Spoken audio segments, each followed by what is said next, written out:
Welcome to the Lifestylist, Rich. So good to be here, man. Yeah. We just actually did like a whole podcast that we didn't record. That's kind of, dude, but that's totally how it goes when we do recordings here at the house, because the first, it's the first time we're meeting, which is strange, as we discussed, because we know a lot of the same people and travel in many of the same circles. But I'll have like a pre-interview kind of in the living room before we come into the studio room, and I always say the same thing, God, we should be recording this, because you can never quite replicate that. But I have this this like fantasy, I've said this before, but I have this like fantasy that when I do my podcast, like I want to be like sitting, behind the mic, ready to go, and the guest just comes in and sits down, so it's like immediate and completely fresh. There's no rehashing of anything, but that never happens. And it's like, you have to talk to somebody ahead of time a little bit, You can't just like force them to sit down and go immediately into recording. Dude, that's funny, because I was listening to a show the other day, and a friend, Neil Strauss, was the guest. I wish I could remember the name of the show. It's this girl, she does like dating advice and stuff like that. I just listened to it because it was Neil's interview. But that's what she does. She actually has the mics live, and then the guest walks in and you hear them like setting their keys down and stuff, and it's already recording from the moment they walk in the door. And at first I was like, God, that's really, why don't you edit it? I was like, that's kind of lowbrow. But there's something really natural and honest about that too. Well, that's what, that's what I actually ended up getting out of it. It was cool because you hear them kind of, making small talk for a second, and there's awkward things happening because people are bumping into stuff, and it was sort of oddly authentic in that way. Yeah, Nerdist does that as well. You know what? She's on their like little network or something. Oh, right. Okay, cool. Maybe that's why. Maybe that's the Nerdist vibe. Oh, okay, cool. Nerdist network vibe. I don't know, but Neil's great. Yeah, yeah, cool. So yeah, that's funny. Well, maybe I'll start doing that. I'll just like leave the front door open, give the guest directions, and say, just wander down the hall until you see microphones. Usher them in. There's there's something weird about that too that doesn't feel quite right. So I don't know how to solve that equation. Well, cool. So we'll see what we can do to keep it spontaneous. So what's new with you, man? What's an exciting project that you've got coming up? What's on the horizon? Got a lot of stuff going on right now. A bunch of travel. I've been traveling quite a bit. A bunch of speaking engagements and the like. My wife and I are putting on a retreat in Italy the first week of October. I saw that on your site. Yeah, so we're kind of gearing up for that right now. Pretty excited about that. We did our first one in May in Tuscany, and we're going back to the same location. This is an incredible villa about halfway between Florence and Siena. We're taking 40 people there for 7 days of transformation. It's gonna be amazing. Yeah. 40 people. Yeah. And everyone's staying on the premises? Yeah, it's a borgo. It's sort of a working farm, but it can handle that many people. Like, we basically take over the whole place, and we have amazing food and yoga and meditation and trail running, and we have workshops on creativity and relationships and like cooking and all sorts of things. So yeah, it's pretty special. That's fantastic. Yeah, that sounds very cool. I like that idea of doing retreats that are a full immersion, because I'm a huge like seminar and boot camp kind of junkie. I mean, I go to all of the health seminars and all that stuff, but I'm always bummed out because you're under like LED lighting. It's always in a cheesy hotel with horrible carpeting. It's like the environment sucks for learning and inspiration, but it's like that's where all the great minds are gathered. And I always, really vibe on the audience, like the Longevity Now conference where I first saw you a couple years ago, and the Bulletproof conference and things like that. But last year I actually went out to a retreat with my friend Daniel Vitalis, who did one at the Omega Center in upstate New York. And dude, we're swimming in the lake, the frozen lake every night. We're taking saunas, and there's lectures throughout the day, and we're learning, but we're out in nature, and there's a movement practice every morning, and it was like, this is how you do it. So I think that sounds amazing. Yeah, it makes a big difference.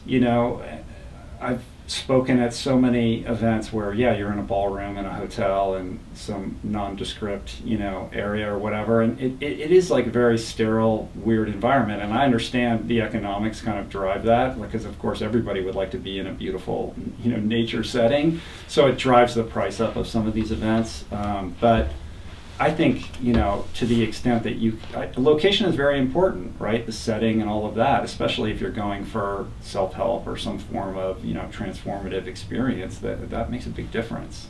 Yeah, and I think for people like myself that didn't do well in a traditional school setting, that having a more interactive environment and having an experiential type learning thing is much more effective. It sinks in more. Right, than sitting there taking notes, listening to somebody lecture to you. Yeah, I mean, that's the thing, dude. Now when I go to these conferences, I just end up running around the whole time and kind of hanging out with people and networking and just getting caught up in the vibe of the energy and the people that are in the space, not even hearing the speakers necessarily. I'm like, you know what, I'll just go on YouTube later and hear the speaker. I just want to have the experience, but then why are we doing it in a hotel, you know?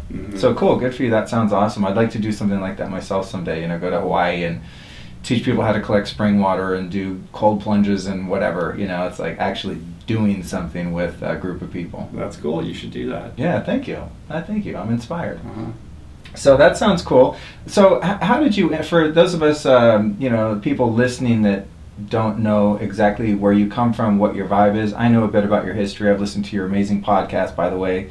Folks, you need to subscribe to his show. Really, really great content. So I think we share a lot of common history of being guys that were living a very unhealthy lifestyle and were very unhappy and ended up turning it around and now are shining examples of you know, health, wellness, and recovery. What's the, you know, the bullet pointed story of how you went from being a sad sap to being this awesome, inspiring guy? Let's see. Well, there's a couple chapters in this novel, I suppose. But you know, I grew up in Washington D.C. I have two parents that are still married. All my needs were met. I never wanted for anything growing up.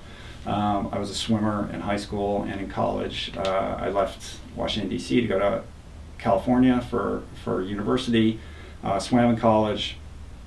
And that's when I discovered the miraculous healing effects of alcohol. I was a goody two-shoes in high school. Like, all I did was, I went to like a prep school. I wore a tie every day to school, and I just studied really hard. And I was up every morning at 4:45 to go to swim practice, 2 hours of swimming or an hour and a half or whatever, school, swim practice after school, homework, and bed by 9, like every day. Like, I never got in trouble. I never, you know, sort of, you know, went wayward at all. Never sowed any kind of crazy wild oats in high school. But then when I got to college and, you know, I'm in California, I just went, you know, hog wild. And, you know, I was a kid who was a pretty sensitive kid, you know, insecure, you know, definitely one of those kids who felt like everybody else had the rule book for life that I lacked. And, you know, never felt comfortable at a party, like, just, you know, not antisocial, but just like a nervous ball of energy, right? And when I still remember the first time that I got drunk, and it was like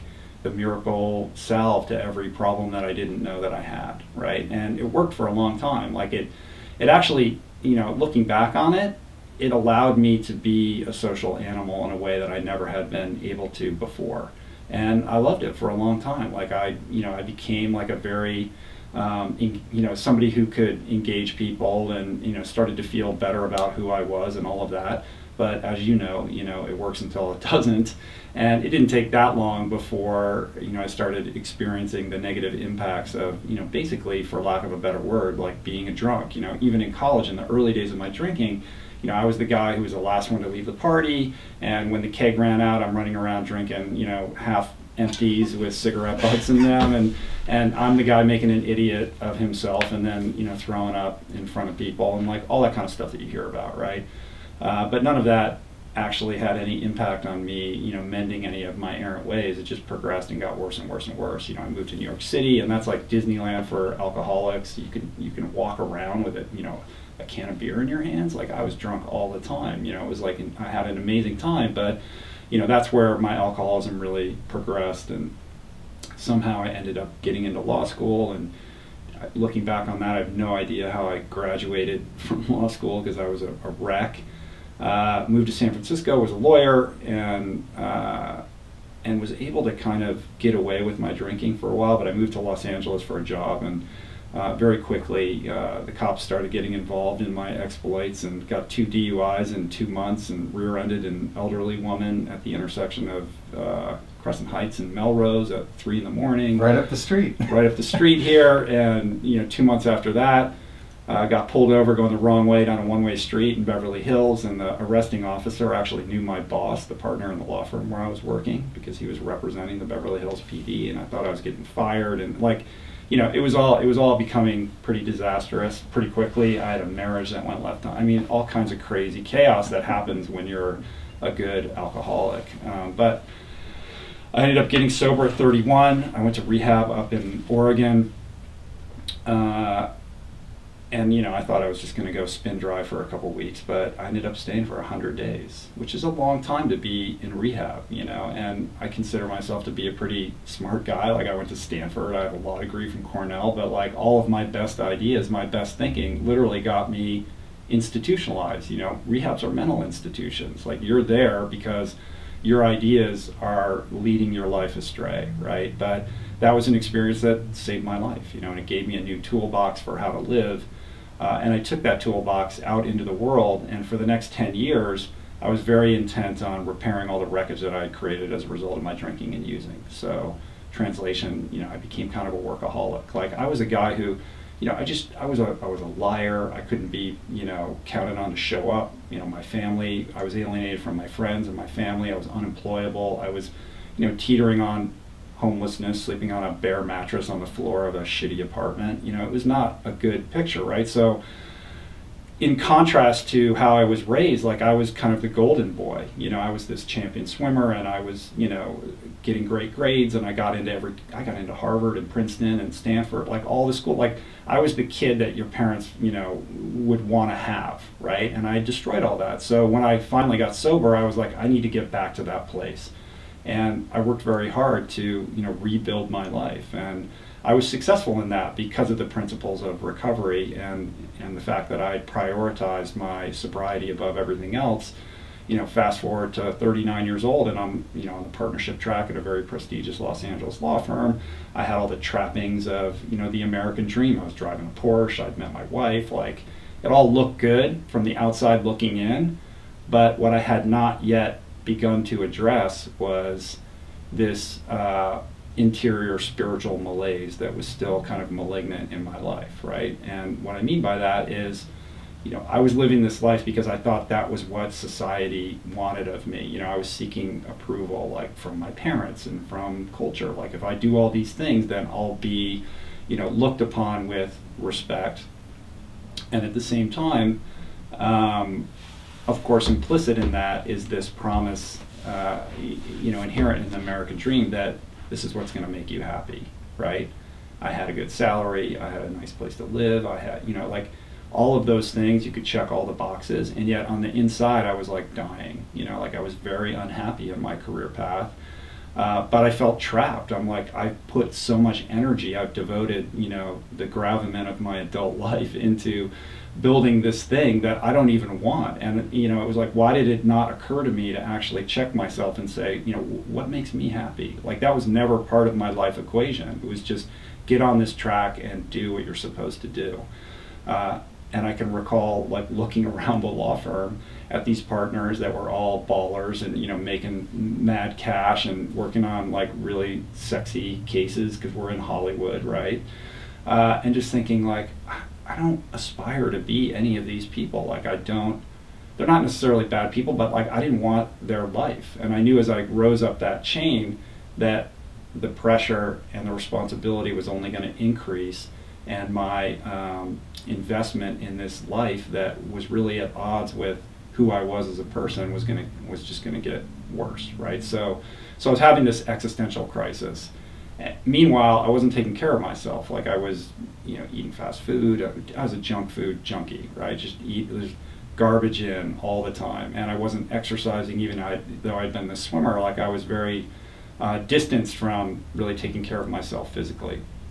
So I put on 50 pounds, classic couch potato, you know, hurtling into middle age on a crash course with lifestyle disease, essentially. And this all kind of came to a head shortly before I turned 40, when I had a moment walking up a simple flight of stairs at my house, and, you know, I had to pause. Like, I was out of breath, winded, sweat on my brow, you know, tightness in my chest, and it all kind of crystallized for me there. Like, I really was afraid that I was on the verge of having a heart attack. And I realized, like, I really needed to course correct how I was living. And I think I was able to recognize the heightened aspect of that moment, because I had had that experience of waking up and saying, today's the day I'm going to go to rehab, you know, like that day that you wake up and you're like, I'm going to get sober today. And to be able to look back on that 9 years and see how much my life had changed, or 8 years, you know, how drastically and radically my life had improved as a result of that one decision, I realized I was facing another decision that held that same potential if I took it seriously and compelled myself to act in a very specific way. So that was the beginning of my kind of you know, launch into kind of the things that I do now, which was never my intention. You know, I thought I was just going to get healthy and be a better lawyer, and I've hence gone on this crazy journey of you know, exploring the physical aspect of how I live, and now advocating for that. But essentially it began with, you know, me just trying to figure out how I was going to get healthier without any regard for, you know, ever becoming an athlete again or any of the things that I've done since.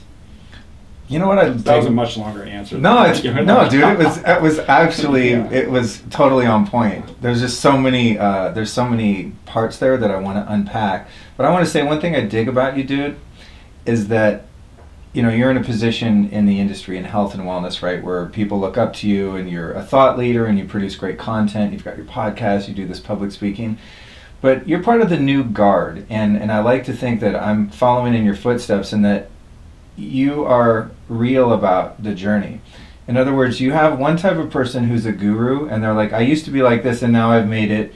And you can be like me if you buy my 10-point program and all the, you know, we're having upsells in the back at the break, you know, like that whole kind of model, which is great. And I've learned a lot from those people, but I like your realness and your vulnerability. Like you're going back talking about things that, you know, I know that I relate to on so many levels because I'm also a recovering alcoholic, drug addict, the whole thing.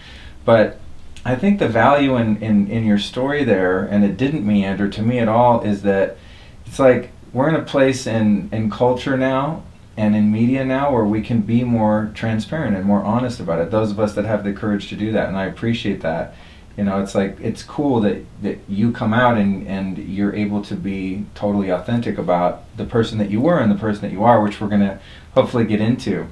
So I just wanted to say that kudos on having the courage, and it's an inspiration too, because when I started, you know, putting out my show and stuff, as I was telling you earlier, it was like I really wrestled with how real I wanted to be. And of course in the beginning, I mean, you know, I don't even know how many people are ever going to hear my podcast or get into the content that I'm putting out, but once it's out, it's out. So I had to make a real decision, like how honest do I want to be? How real do I want to be? You know, so I applaud you for that, and I appreciate that.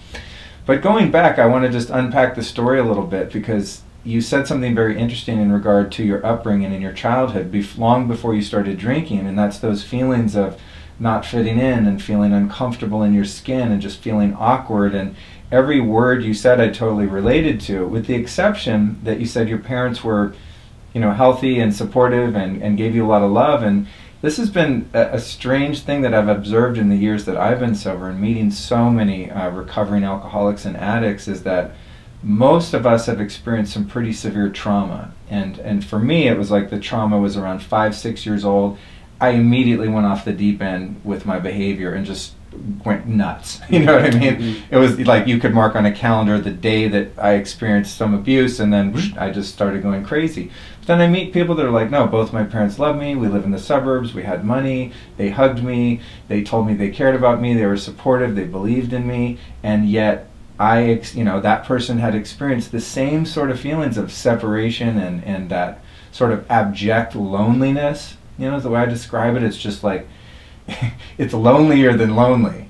You know, it's like you're in school and there's 30 kids in your classroom and you feel like you're deserted out in space somewhere on a distant moon, you know? So I wonder if you've ever, you know, looked at that in yourself, like where did that dis-ease and that the need to drink come from if nothing, you know, quote unquote bad ever happened to you? Have you ever looked into that? Yeah, I mean, I think I do, and I have some ideas about that I'm happy to share. But I would temper that by saying, and I'm sure you've heard this many times, that look in the rear view mirror, at least with respect to like alcoholism, is sort of not a fool's errand, but you can kind of chase that forever. Like, why did this happen? Why, you know, how could this have happened? Like trying to solve that actually isn't that helpful in terms of how you're going to behave today and tomorrow. You know what I mean? Absolutely. So it's about focusing on like, okay, here we are now, like how can I make a better choice? But yeah, to understand your background I think is good, but I think to invest too much of yourself in that, I think, is to be myopic about what's in front of you right now. But with that being said, I think that, you know, I was wired to be kind of like a little bit of a loner kid, and, you know, like I said, just innately, you know, kind of sensitive. I was like arty, I had difficulty making friends and all of that. But also, you know, my parents, like I said, took care of me and, you know, never wanted for anything. We always, you know, had food on the table, and they both were gainfully employed and all of that. But there was also, there was a sort of subtle, and maybe at times not so subtle, pressure to achieve. Like, it was a very academic, education-focused household, and there was expectations to live up to. And by sheer force of will, I was able to live up to those. But I think there was I think that was almost despite myself. Like, you know, had I been with boho parents, you know, maybe I would have been at like art camp or, you know, doing something else other than putting on a tie and going to the school where it was all about football and things that like didn't interest me. You know what I mean? So I was wearing somebody else's clothes for a long time, and I think that eventually caught up to me.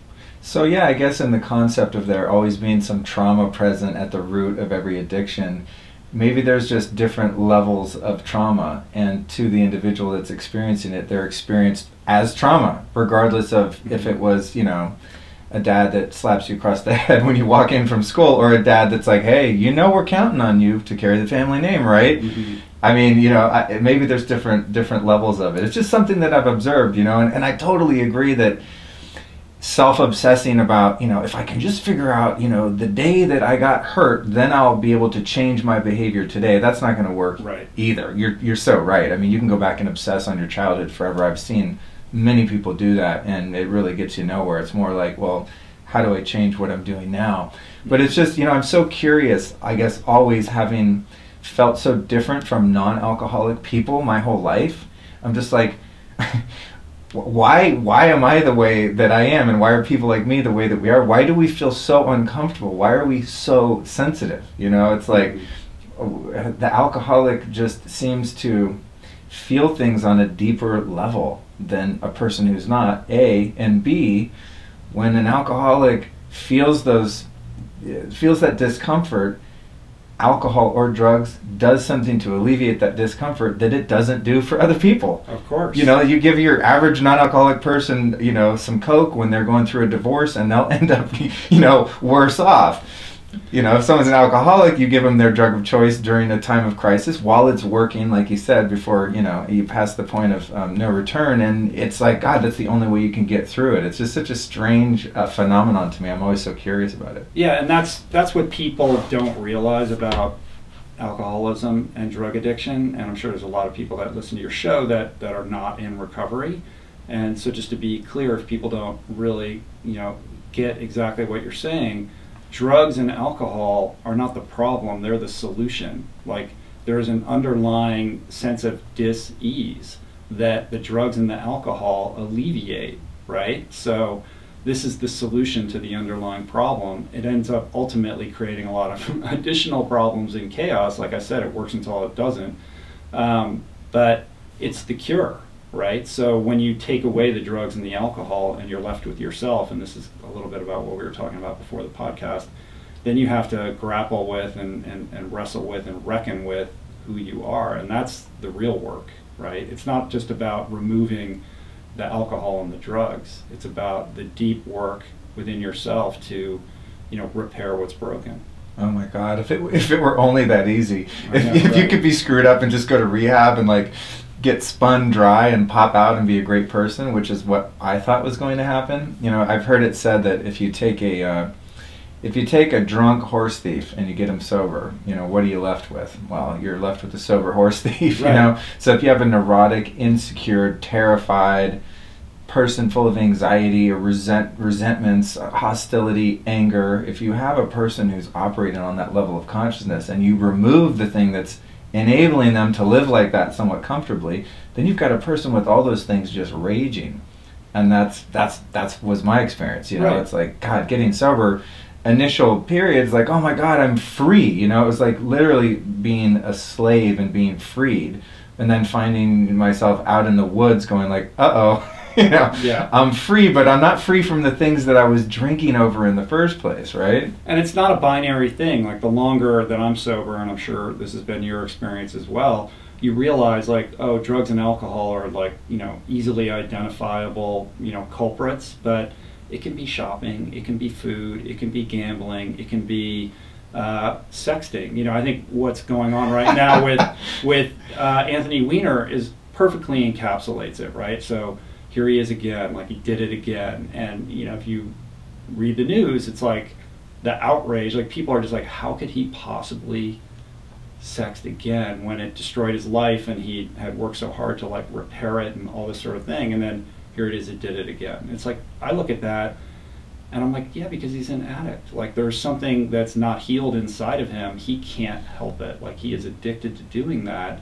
And how awful and painful and lonely that must be for him. Of course, his wife and, you know, his family is going to suffer tremendously as a result of this, but that's just horrible. Like, I wouldn't wish that on anybody.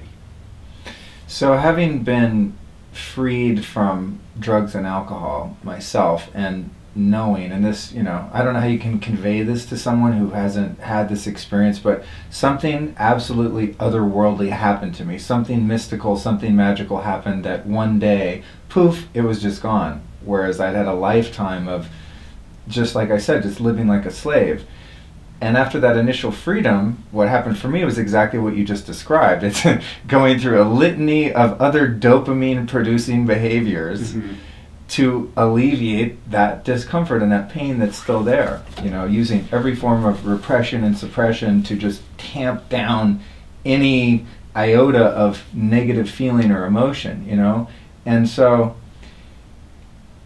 you know, what have been some of the things that you've had to face and overcome? Like, for me, a big one is my phone. I'm realizing now, just, you know, to put myself out there to come clean, I'm like seriously addicted to my phone. I don't like get pushed emails. I finally stopped that, so that's good. It's not as distracting, but I constantly look at who's texted me. I constantly refresh Instagram. And I constantly look at the news feed on Twitter, you know, and it's just like, I literally can't leave my phone alone. And so that's my current demon. Now, is it destroying everyone's lives? And am I going to lose my apartment and my family and, you know, my public respect if I have any? No, but it's like I'm losing something on the inside because I know I'm still being controlled, and there's still something that I feel uncomfortable with that I'm running from. Right. You know, what are some of the things that maybe have haunted you that you've been able to overcome, or that you're still working on? Well, the phone is a big one for me too, you know, and as somebody, you know, like yourself, whose career is made online, it's very easy to rationalize the behavior and say, well, this is my job, you know, I need to be online. I need to be, what am I posting next on Instagram or Facebook, or, you know, what's the next tweet? Like, how can I say something that's going to get people to do whatever, you know, and you can really, you know, go to the wall with that. And so I struggle with that as well, like trying to create boundaries around that, and then constantly transgressing those boundaries that I set up for myself. So I'm certainly not a success case study on that. That's definitely a work in progress. But, you know, it's easy to identify, like, I'm being so alcoholic with my phone. Like, I know I'm doing it. It's not a matter of denial, but it's a matter of actually rectifying the behavior. And, you know, this year I've committed to writing a book, and in order to write a book, like, you got to carve out quiet time. Like, you have to be able to reflect and read and write, and there's no room for, you know, constantly refreshing whatever social network you're on, right? So how do you, you know, because that's where the you know, it's interesting because what you do is creative, right, and what I do is creative, but in order to tap into you know, in order to maximize my creative output, I have to put distance between me and this device that I rely on for making a living. So it's tricky, you know. It's very tricky. This is an ongoing thing. It's like people with you know, serious food disorders. I've always had so much compassion for, because it's not like you have to eat. You can't be abstinent. I mean, there's a very clear line between, like, me and alcohol. I'm not drinking. I was just texting with someone today, and they're like, "Do you drink at all? You want to get a glass of wine?" I was like, "No, dude. Like, Right. I do not touch alcohol." You know, so that's very clear. But yeah, if you're making your living from your phone, which I totally relate to, that's a justification I always have. Is like, well, I mean, I have to post to Instagram. I mean, you know, I've got to build a following and this and that, and then I'll have the idea, oh, I could outsource it to someone, and then the control issues come of like hiring a social media manager. I'm like, Right. they won't know my voice, man. You know, like, you know, it's like very hard to delegate something that's so personal, which is, you know, the content that you're discovering and sharing with the world, you know. Yeah, the control thing is a big one for me, and also, you know, like a good alcoholic, like I like to isolate, right? And I can rationalize my desire to isolate because I'm a writer, you know, or when I'm, you know, whatever I'm doing related to my work is solely reliant upon my creative output, right? So I need to go into the hole, and like, you know, nobody can talk to me, you know, and all that kind of stuff. And it's just artifice to prevent me from connecting with other people. And, you know, I've grown what I'm doing to a point now where I have people in my life that, you know, I employ and that I work with and alongside. And I have to, it's been a journey for me to let go of my control issues and allow people in, because I can't, you know, if I hold on too tightly, I can't continue to grow, right? But it's like, yeah, nobody can do it like I can. Like all of that exceptionalism is not serving me. Yeah. Have you ever read the book, The E-Myth? No. Oh man, you gotta get it. I think now it's the E-Myth Revisited. I think it stands for the entrepreneurial myth, and it's all about starting a business. You know, I think the example they use in the book, there's this narrative where they follow a lady that opens a bakery, you know, and it's like it's doing really well, and she, you know, it's all her recipes, and she does all the work, and everyone comes in and they love her pastries and all this stuff, and then the business starts to grow and she wants to scale, but she's still in there sweeping the floor because she won't get someone to sweep the floor. You know, it's the basic idea of it. So that's totally me. The underlying principle is, are you working on your business, or are you working in your business? In your business meaning that you're a mechanic, you know, you're like on the line, rather than being larger focused and working on, you know, the vision and the scope of it, right? Which is, I think, as an entrepreneur, because I have another business in addition to this new weird thing that I'm doing, and it's been so hard to let go. And I think it's part of that like alcoholic control thing, where it's like, I know no one's going to do it right. I mean, there were years I was doing our customer service emails with my school, and it's like, people are like, dude, why are you doing, you know, you're like supposed to be Mr. CEO, why are you doing customer service? I'm like, you know, I don't want anyone getting bad service, and I don't want to lose the sale. I don't want to lose your name, right? Yeah. And you want to make sure that that email that they get reflects your sentiment on that issue. How could somebody else possibly draft that email? Totally. But then the other side of it is like, well, you could be coming up with a new retreat or a new piece of content or a new class. It's like, to be able to find the things that you really excel at and focus on those and delegate everything else. But it's really challenging. It's really challenging, especially when you have, you know, like, I know looking at your stuff, all your branding, everything's super on point. Your website's very pretty. A lot of people in the health and wellness kind of industry, I don't really identify with a lot of their branding and just kind of positioning and stuff. Your stuff's super tight, so I can tell, like, and the quality, you know, your production value of your show and everything you put out is very highbrow. It's very slick, which I appreciate just from a, you know, branding standpoint coming from the fashion industry. So I know it's got to be hard for you to let go of a lot of those details. You know, it's like, oh, this font and this color and having the photos retouched. All down to that. Like, I'm very particular about all of that stuff, and so that makes it even harder to, you know, remove myself. And also, what makes it even harder is I know that makes a difference, right? And I do pay attention to what other people are doing, and I realize that part of why I've been able to get a foothold is because I pay extra attention to certain things that other people don't care about. But I also watch them scale their businesses much more quickly. Right, you know what I mean? Totally. And then I get resentful. Yeah. Right? And that's insane. Yeah, no, it's good. It's good stuff. I love talking about this stuff. I love sharing it. And I want to come out, come out of the closet here on something.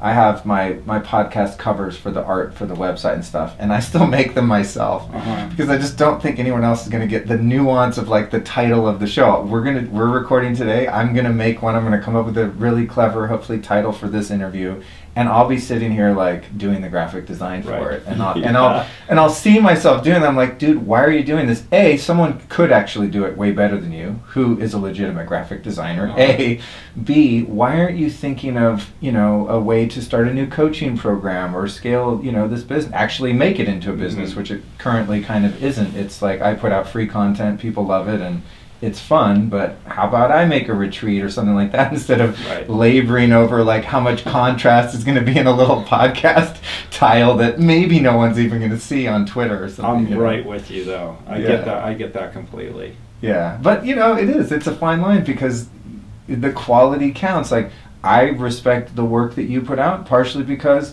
I'm a visually oriented person, and when I see your stuff, I'm like, this guy's legit. He knows what he's doing. And I see some other work maybe that comes out, and even the quality of the content might be all there, but if the branding's tacky and the website sucks, I'm like, nah. I won't give it its due respect based on that. And I'm not an anomaly. There's a lot of consumers, I think, that are also savvy and will give something credence if it looks and feels a certain way. Yeah, but I think behind all of it, the most important aspect of it, stripping away like whether you're delegating your Photoshop work to somebody else or not, is the level of authenticity. Like, is this you? Like, am I getting a true representation of who you are, or am I being pitched to? Am I being sold? Right? And I think we're in a very interesting time with the internet and with health and the sort of advent and growth of wellness and businesses around wellness, where there's a lot of people selling a lot of stuff, a lot of ebooks and a lot of sales funnels and all this kind of thing, and it's hard for me to like, maybe a lot of that stuff's great, but I immediately tune out because it just doesn't feel real to me. When you just ended up in someone's Infusionsoft funnel. Exactly. You're going down the rabbit hole, of the upsell, and it's coming. Yeah, and maybe I know too much about how all that stuff works because I can see it coming a million miles away from the initial email and the way it's phrased. Like, I'm like, I know exactly what this is about, and like I immediately am like, I'm so not interested. Oh man, did you cheat and like look over here at my notes? Because this is something I actually wanted to talk about, and it's going to dovetail into monetizing spirituality in a sense, because some of the work that I put out is very spiritually oriented.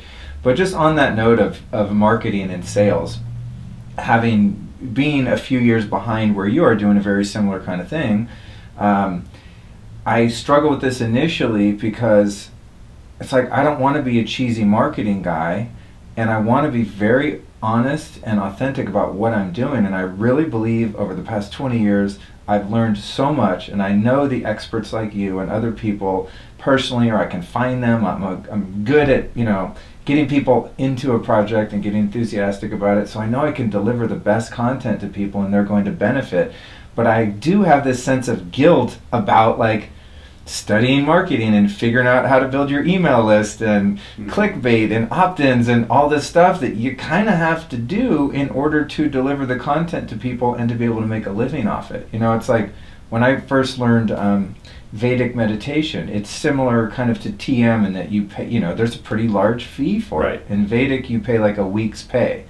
And so I shelled out some money to learn meditation, and there was a part of me that was like, this is not right. You should not have to pay for something spiritual, and I wouldn't take it back, but it's like, well, the other side of it is that meditation teacher can't go work at Kinko's to pay his bills, because how's he going to teach a bunch of people to meditate?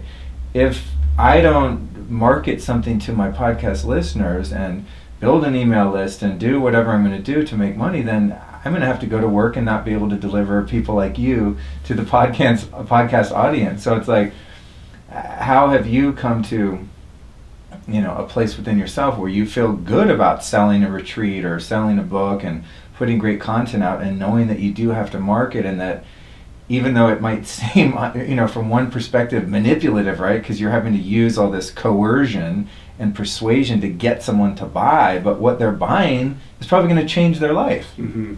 Yeah, these are things that I think about all the time, and I've struggled with it and wrestled with it.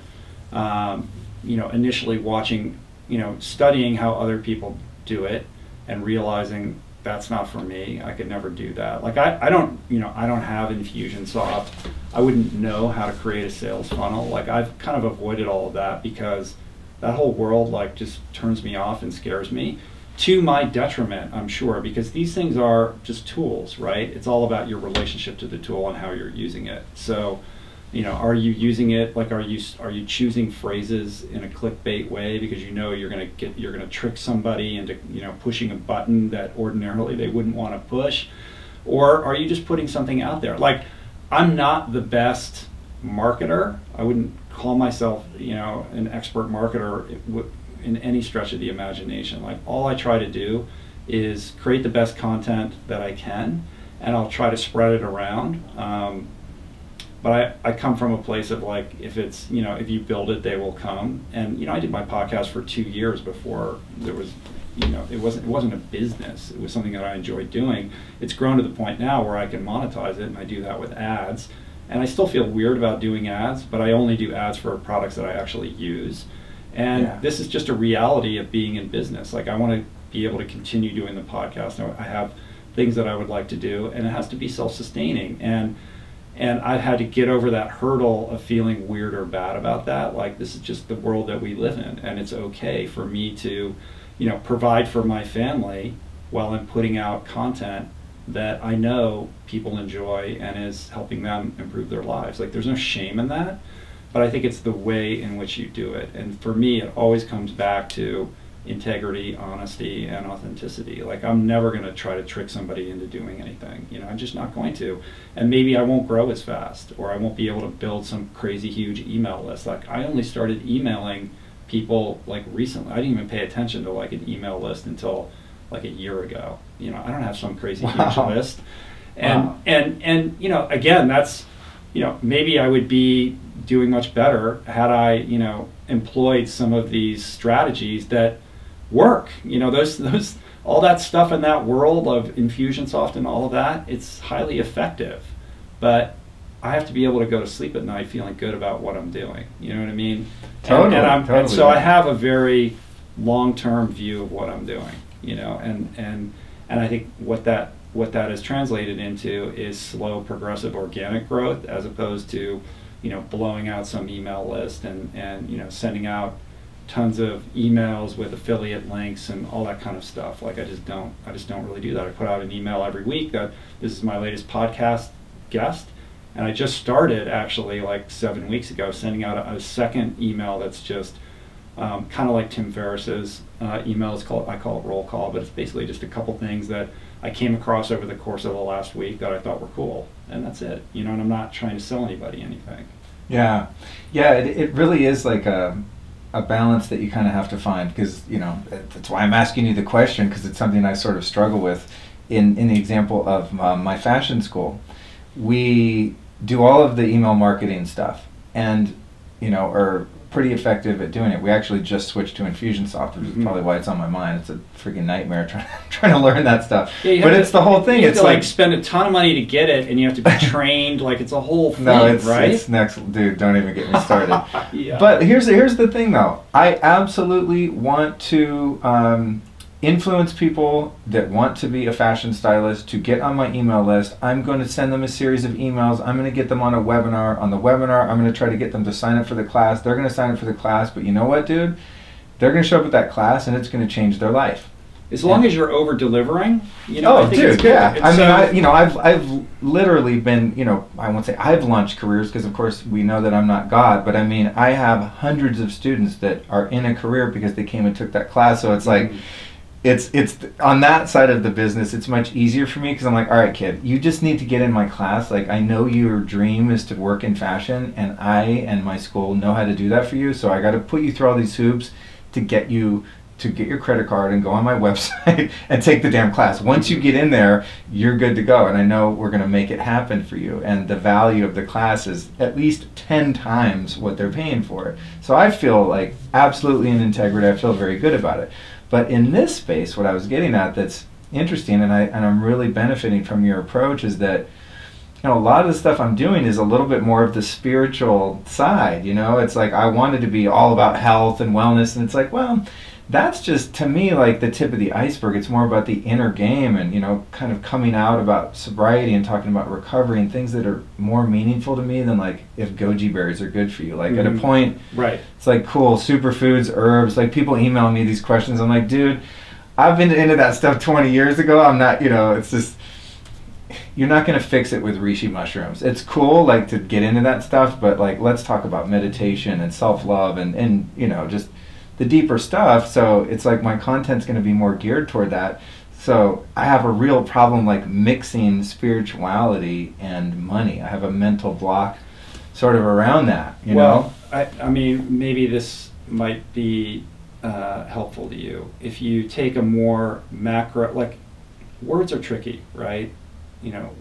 The words that we use to describe things are important, but they can also fuck us up.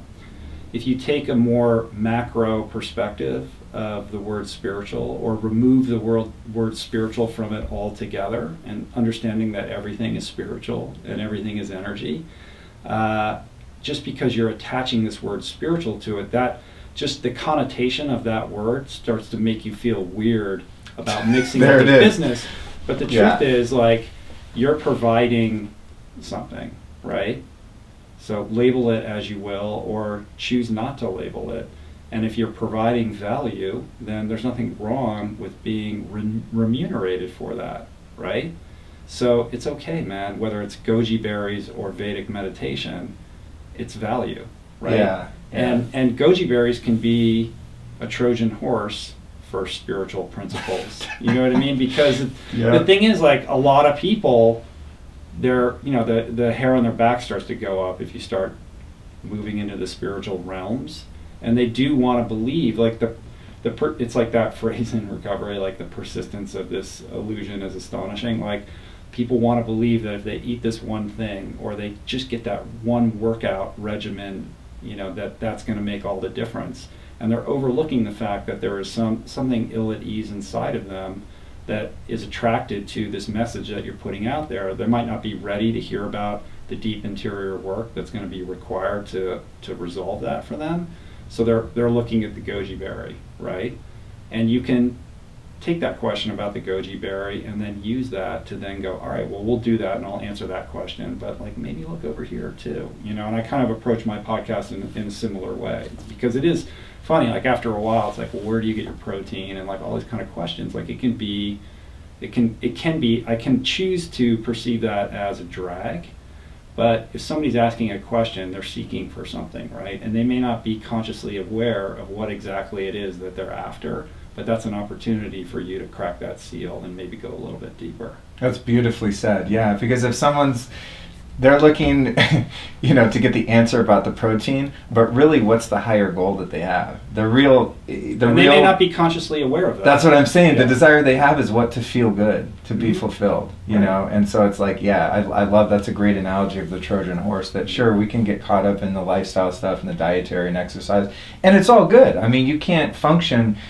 Try meditating with a head full of aspartame and MSG. Like, good luck. Yeah. I mean, it is all mind, body, spirit, but it's true. I think that you can kind of, maybe reel someone in who has somewhat of a more superficial inquiry, and then find out what's really at the root of that is a desire that we all have, which is to be fulfilled and to have energy and focus and happiness, right, and, all those kind of things.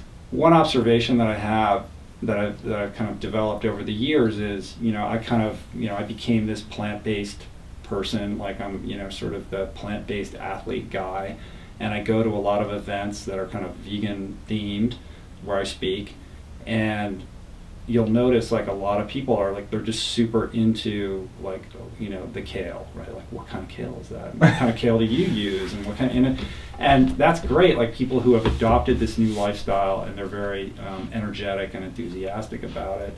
But as somebody who's, been sober for a while, like yourself, like sobriety is about perpetual, persistent evolution and growth, right? There's nothing static about sobriety. You're either moving towards a drink or you're moving towards, a state of higher consciousness in every decision that you make, every thought that you entertain, every action that you take. And I really take that to heart. Like, I'm trying to evolve, and I think it would be very easy for me to just remain the vegan athlete guy and talk about kale, but like I was like, that's boring. There's plenty of other people that can do that. Like, I want to continue to grow. Like, how can I take my experience and broaden it a little bit and bring some of these other concepts into it that really are, more important in the grand scheme of things. And I think we're more integral in my personal transformation than the smoothie recipe, and I'm sure as somebody like yourself who's been to a lot of these conventions and conferences, and you see people that get very stuck on these very isolated, singular concepts, but they're myopic about the bigger picture. Yeah, totally. Well, that kind of leads me into another line of questioning too, is having been someone like you that's, been into personal development and just becoming better, like you said, always constantly evolving in sobriety. And there were years where I was really focused on all the supplements and vitamins and colonics and cleansing and fasting and sweat lodges. And I mean, in my episode number 1, for anyone that ever wants to listen to it, I list about like 150 crazy things that I've done just to feel better, And so I think what happens is at different points in your evolution, the goji berries were a huge discovery, Yeah. Chinese medicine. And then, you kind of move through that and then you find something deeper.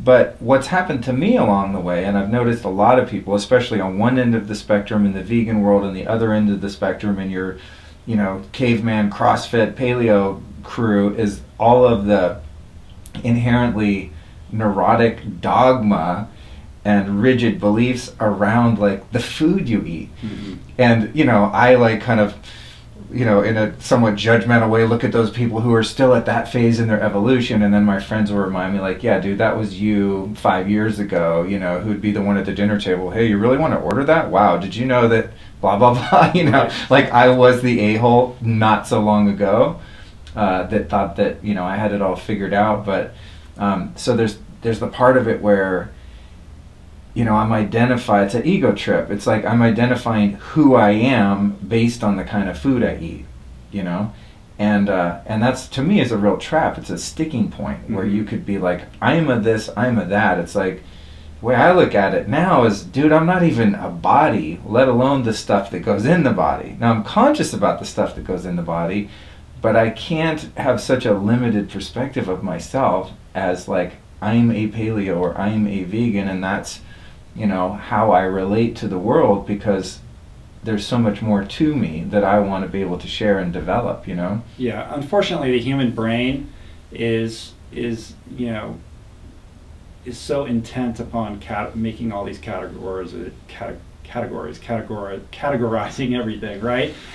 We want to make these snap judgments. This is bad. This is good.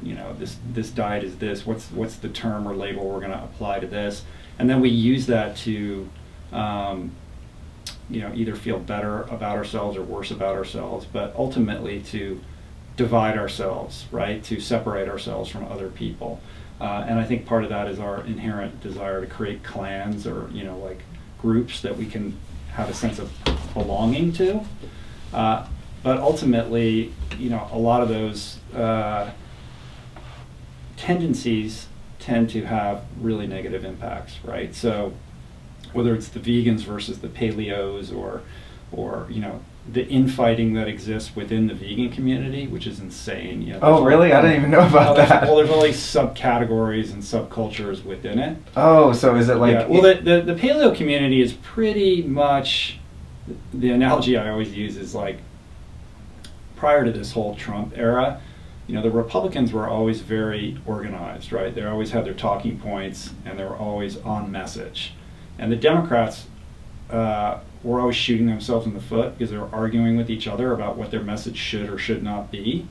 And that's kind of like the vegans, and the Republicans are like the paleos. Like the paleos, like they know what their perspective is, and they're always on that. You know what I mean? That's an amazing analogy. That's okay. I'm loving this. So the vegans are always there's like the fruitarians, and then there's the high carb vegans, and then there's the David Wolf people, and like all kinds of stuff that whatever. That's a whole other side conversation. But I think the point that I'm trying to make is that with all of that, we judge each other, right? I just did a podcast with my wife that I'm putting up this weekend. That's all about non-judgment, and how can we, when is it appropriate to judge and when is it not? And ultimately the conclusion is when you take a 10,000 foot view on everything, we're just it's just not that important, right? And who am I? I don't have enough information or perspective to judge anybody else's journey, or let alone try to make myself feel better about criticizing where somebody else is at. So, I just see myself as somebody who's had an experience, and to the extent that people are interested in that, I'm happy to share it, but it's not for me to tell anybody what they should or they should not do, or to say that my lifestyle is better than anyone else's. Yeah, that's such a healthy approach and so refreshing, having been around the various circles for a long time, and like I said, myself being totally guilty when I think I found the magic answer to whatever, then everyone else who's not doing that is wrong, right? But that's so especially like you discover that, and then you're just constantly posting on whatever social network about it, and you're like, dude, a week ago you were like, yes, and now you're judging everyone else because they're not seeing the world the way that you are, but this was just a recent epiphany for you. It's a very mature viewpoint that you're expressing, and I appreciate it. One of my all-time favorite spiritual teachers, Mr. David Hawkins, he wrote a book most famously called Power versus Force, but it's one of my least favorite of his books. He has a lot of other amazing ones. But I have a lot of his lectures, just hours and hours and hours and hours of his lectures, and I went to see him a couple times, and he's just my guy. You have your guy, that's my guy. And he was all about non-devotional duality. And so he's always talking about this positionalities of the mind, and one of the best phrases that he used along the lines of what you're talking about is, just because you like chocolate doesn't mean you have to hate vanilla. Mm-hmm. It's like, can't you just like chocolate? I like chocolate. It's like there's nothing against the vanilla crowd, and it's such a it feels so much better inside to just live in that place, a true position of live and let live, mm-hmm. where it's just not just you're saying that, but you really mean it. Mm-hmm. And on that judgmental tip, it's such a trap because isn't the ego just kind of waiting in the wings for an opportunity to be right? Of course. It's just like, it's just poised, like, just give me one chance to call them wrong and for me to be right, and there's a certain juice to that self-righteousness that is so tempting. Mm-hmm. But it's one of those things that I think you can wean yourself off and maybe differentiate a judgment between an observation. Like I might observe someone who's eating tons of fast food still, and they're kind of lost in the abyss of that commercial food matrix, and observe like, wow, that person looks really unhealthy. I have to have compassion for them, but not to put myself in a higher position. It's just an observation mm-hmm. that may or may not be correct based on my perspective. And you have no idea what's going on with that person's life. No idea. Yeah. So leave it alone. You know what I mean? It goes back to that annoying sobriety adage. Do you want to be right or do you want to be happy? Yeah, I think that originated in A Course in Miracles, if I'm not mistaken. That actually changed my life. It is one of those cliches that you hear too much, mm-hmm. but that saved my ass in many moments where I'm building a case against someone in my mind and realizing that I'm very unhappy. Right, but there's nothing better than building a case against somebody else. It's like, that's what I mean. There is a there is a certain satisfaction in being right, but there's a price to pay. There's a hangover for it. Mm-hmm. It's another drug. That ego, inflation. The payoff is there, but the price is also there as well. Mm-hmm. So, God, we've covered a lot of really good stuff. I think, like, inadvertently, we got to a lot of the things on my list. Something I did want to talk about was just in terms of, the deeper work and the lifestyle stuff.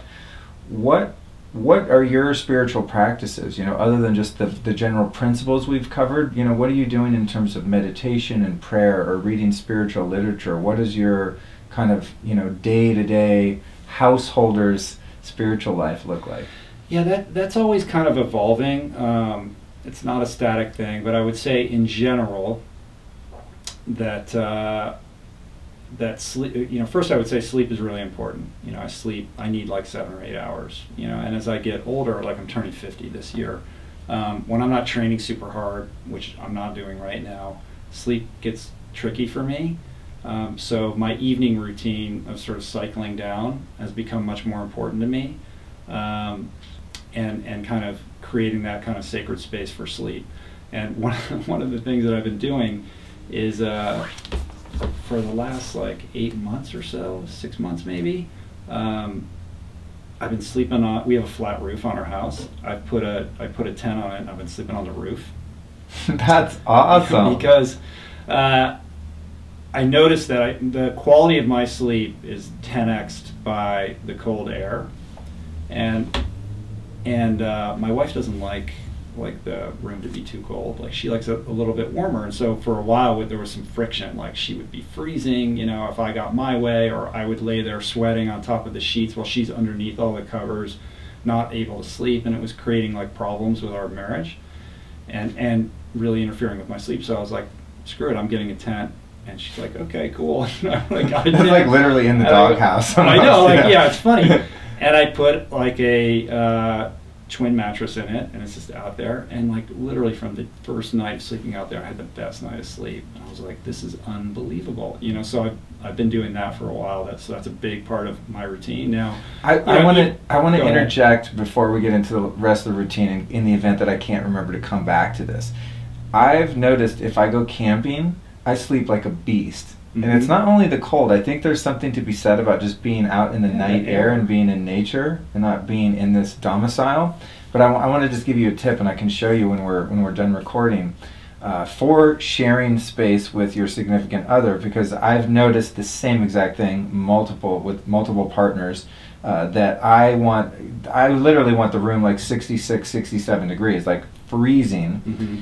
And, I don't know, it's a female thing. I don't know. It just seems to be the case. Well, I don't sleep with other males. Maybe some males like it colder too, or warmer too, but there's always friction there. So I found this company who makes something called a chili pad. I heard about this. Dude, it's sick. So you can get, it's basically like an electric blanket, but there's no wires or EMFs or anything weird in it. It's just like a thin sort of pad that has these veins of water in it, and then there's a little condenser that cools or heats the water.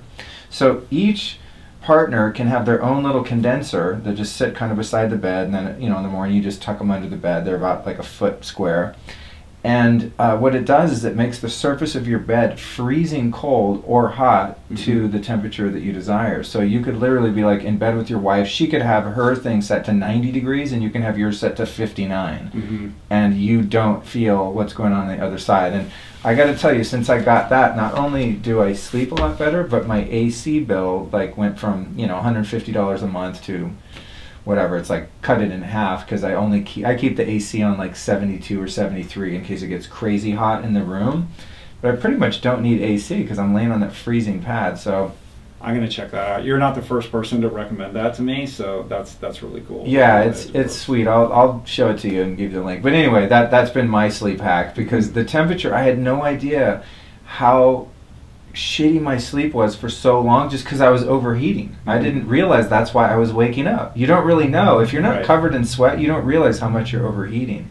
Then I had this really like fancy natural merino wool comforter, because it doesn't get dust mites and it's non-toxic and it's all organic. I had that thing for years, and then I was like, I wonder what would happen if I just get my old like probably toxic, like, a synthetic filled little comforter from 10 years ago. And I started sleeping with that, and on my sleep app I went from like a 70 to a 90 instantly. So even with the chili pad, I was still overheating because I had this really, high quality but thick wool thing. So the temperature is massive. I digress. Carry on to your routine. Yeah, so anyway, the bottom line, sleep's super important, and I do my best not to skimp on that. My morning routine, upon getting up, I always do immediately like a little reading from a secret text that we both know about. And then I do meditation. I've been using the Headspace app recently, and I really enjoy that. So 20 minutes of meditation in the morning. Is the Headspace app, I've heard of it, but is that like a guided meditation? Yeah, it's packed with all kinds of guided meditations. Oh, cool. It comes with like 10 free ones, but then if you like get the subscription, there's all kinds of different kinds of meditation techniques on there. And they specify them for different purposes as well. So that just makes it easy for me. I don't always use the app. I mean, I've been doing it long enough that I can do it without that, but I'm not Vedically trained or anything like that. So I do that, and then I'll do a gratitude list or some journaling. Sometimes it's like the morning routine can turn into like this 2-hour thing. If you're not careful, it's like, well, then you do this and then you do that. And there's like a lot of talk about morning routines, and it can be very overwhelming. So, in general, like the meditation and the gratitude list are like the non-negotiable ones. And then if I have more time, like I'm a big fan of the Artist Way. So morning pages are, a great tool that I've gotten a lot out of for many, many years. So I still try to maintain that practice. And I go in spurts. I'll do that for a while and then I don't. But if I'm getting ready for a creative project or I'm feeling particularly blocked, then I invest more of my energy and time in that. And then tea in the morning, and then I work out. Like I try not to schedule. I'm self-employed, so I don't have to, I have the good fortune of not having to drive to an office or anything like that to show up for a boss. But I do my best to not schedule any like phone calls or meetings or anything like that in the morning hours. And I use that as my training time. So that's usually a trail run or a ride, or I go to the pool. And I try to set that time aside until noon. So that's my time usually alone on a trail, which is like an active meditation, unless I'm listening to a podcast or something like that. But that's like my time to take care of myself. And then the afternoons are, work, doing podcast stuff and whatever else that I do. That's cool. You just described a life very similar to mine. Are you inherently not a morning person? Does that have something to do with why you don't like to schedule stuff earlier, or is it just purely to allow yourself that time to, do self-care? I actually am a morning person. I love the morning, and my most productive creative time is in the morning, and that's why I'm, adamant about not compromising that and giving that energy over to somebody else because they decided they wanted to have breakfast or, do a conference call. Like things that don't have to happen at that time of day, I don't schedule for that time of day, and I try to be really rigorous about that because I know, like by the time it's 4 or 5 o'clock in the afternoon, like I'm not a night owl. Like I like to go to bed early. I'm kind of spent, so I can use when I'm less alert and less creative, when I'm in that kind of down cycle time, that's when I can do emails and phone calls and all that kind of stuff. But those precious morning hours where I know that my output is maximized, I want to use that for, my own personal projects. That's really good self-knowledge, yeah. I've been playing around with that stuff. Personally, I'm a night person historically, but you're so right how the morning routine, it's like, when you truly are, and, you said this word is baited, and you're right, there's just no other way to say it, but when, in my case, out of necessity, not virtue, I am a spiritual person, I'm living a spiritual life, I'm oriented in that way, my whole vibe is to go inside and grow. But it is risky because you can end up spending 3, 4, 5 hours of the first part of your day just zoning out and meditating and doing all this great stuff, but sometimes there's work to do too. I know. It's something I've struggled with. We live in the world. We don't live in a cave. Yeah. We live in the world, and so I think that then it becomes about being gracious with yourself and not trying to hold yourself to some kind of crazy perfectionist standard. And understanding that you're fallible and you're not going to do it perfectly and all of that. But I think, spiritual practice is about boundaries, and a big part of meditation is learning how to be responsive rather than reactive, right? And we're in a culture, we were talking about our phone addictions earlier, like most people are just reacting to life around them 99% of the time throughout their day. Like the phone rings, you answer it. Well, you don't have to answer the phone just because someone's calling you. You know, you don't have to check your phone immediately upon waking up. Like, we do all these things that are just kind of inbred into us, but part of my evolution is understanding, like, oh, I have a choice around these things, and I can create some healthy boundaries around them. And when I do that, and I hold up my end of that bargain, then my life functions much better. I'd like to ask you about prayer specifically. You know, in the sort of personal development and podcast sphere now, there's a lot of talk about meditation. Meditation is not this woo-woo spooky thing that I think it used to be. It's very mainstream and very trendy. Everyone meditates. I mean, just look on Instagram, you know, and you see a lot of people at least simulating a meditation, you know, in their posts, and it's like yoga, which is great. It's great that the world, you know, has made meditation and yoga trendy. But what about, you know, what about your actual relationship, for whatever, you know, you have going with that thing that people call God, you know, the actual prayer time? What does that look like for you? Is it something that's set aside, or is it an ongoing kind of communication? And is that even, you know, part of your life? It's the most important part of my life. You know, we are spiritual beings having a physical experience, and I truly believe that. And, you know, my life has been transformed by really, you know, embodying that ethos. I don't do it in a dogmatic sense. I'm not religious and I don't belong to a church, but I very much believe in a higher power, and I know that that, you know, this physical incarnation is just a small aspect of consciousness, and I think that infuses my life with a sense of humility that grounds me. And so prayer is a big part of that. You know, I do lots of you know, I do pray in the morning as well, and then throughout the day. Like, you know, the serenity prayer is a big one for me. But I have a couple prayers that, you know, I like to kind of use as mantras. So yeah, it's super important to me, and it's interesting because this is still a sensitive, you know, almost taboo subject to talk about. It's all cool now to talk about meditation because meditation has been foisted into the mainstream by virtue of, you know, scientific studies that legitimize it.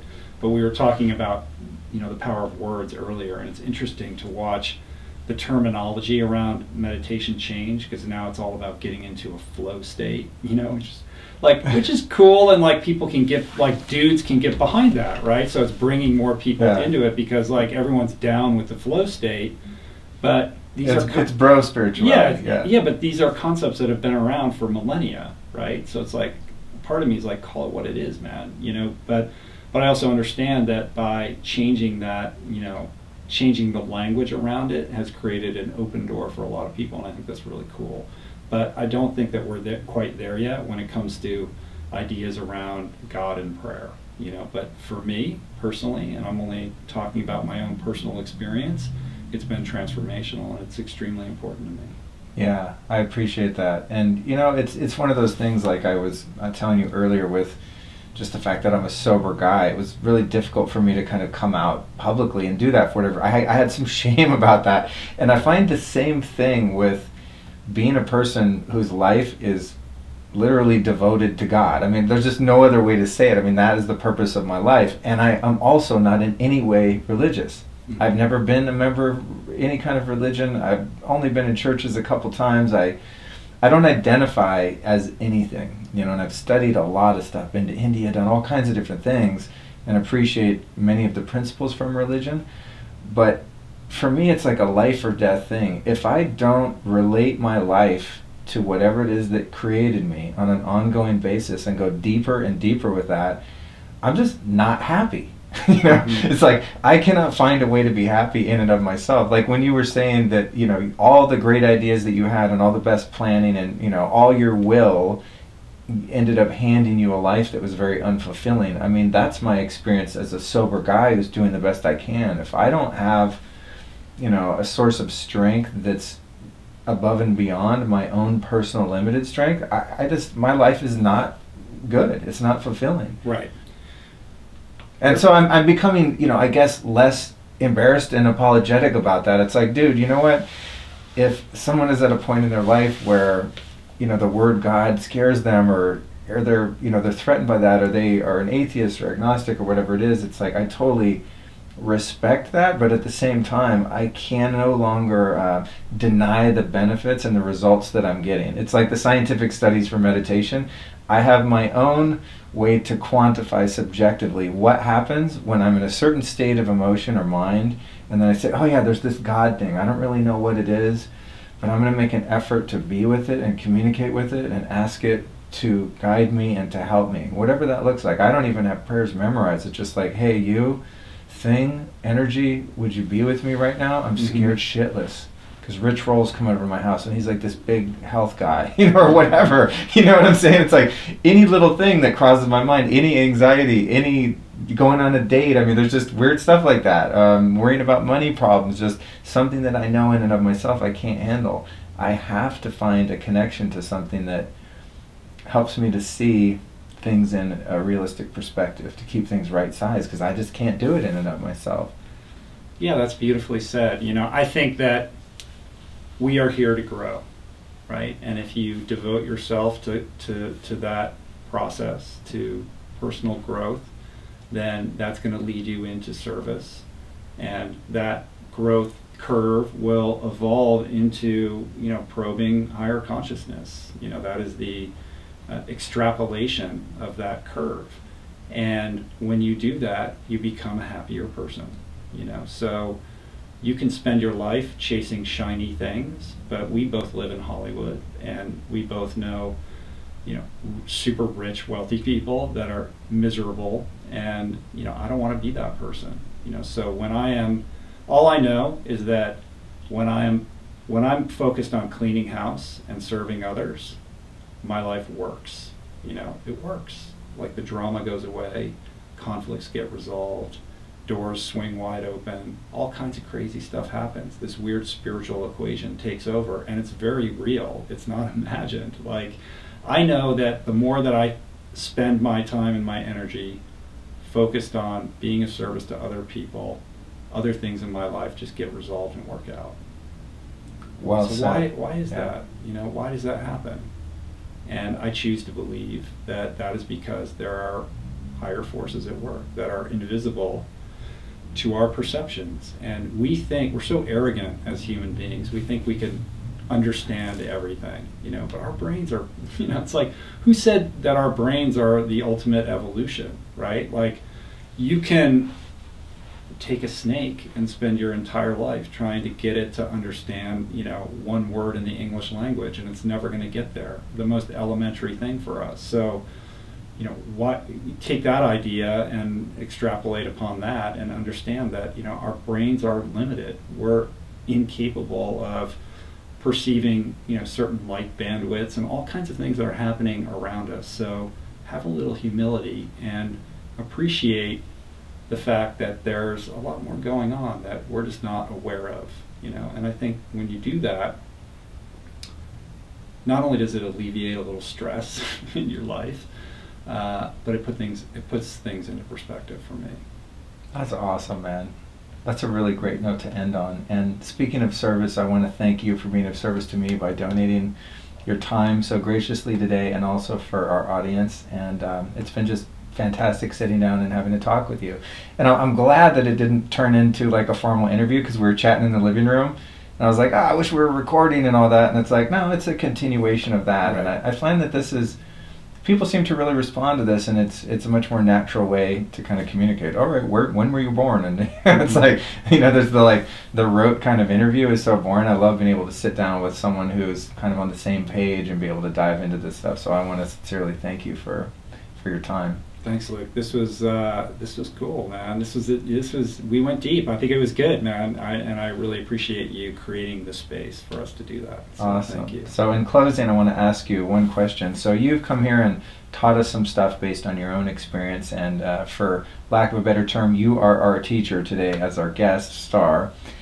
who are some teachers or teachings that have influenced you? I'd love to get 3 teachers, books, experiences that you've had that you might be able to point people toward. Let's see. A great book is Autobiography of a Yogi by Paramahansa Yogananda, the founder of the Self-Realization Fellowship here in Los Angeles. I've probably read that book 4 times. It's amazing. For anybody interested in the yogi tradition, it will blow your mind. So that's a good one. Then there's the obvious Eckhart Tolle, The Power of Now. That's been very transformational in my life. And we kind of touched on some of the subject matters that are brought up, in his work. Let's see, who else would be good? You're talking about teachers. We talked a little bit about marketing today, and I think somebody who's been maybe a non-obvious teacher for me has been Gary Vaynerchuk. I love him. That guy's, I just appreciate his energy, which is very different from mine, and I don't necessarily see eye to eye with him on everything, but I like his take on entrepreneurship and devotion to process. You know what I mean? Like, we were talking about adding value, and he's big about that. Like, just always be adding value. How can you add more value? And then the more value you're adding, then the understanding, kind of implicit in his message also, is that it's okay to ask people to buy this other thing if you're providing value, in the course of doing that. And so his messaging has been instructive in how I've kind of constructed my business.